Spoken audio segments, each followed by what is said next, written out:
When you're working with connectors in Stella and you want to change many of them at once, you can do so by shift selecting to select multiple, or you can go to the Model Style panel and use the new connector settings.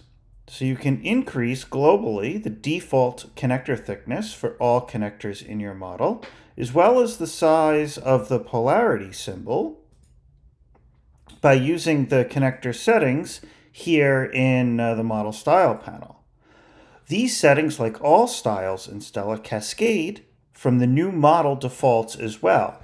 When you go to Edit, New Model Defaults, it brings open this dialog, which also allows you to set the connector settings, the font, the size, and the thickness.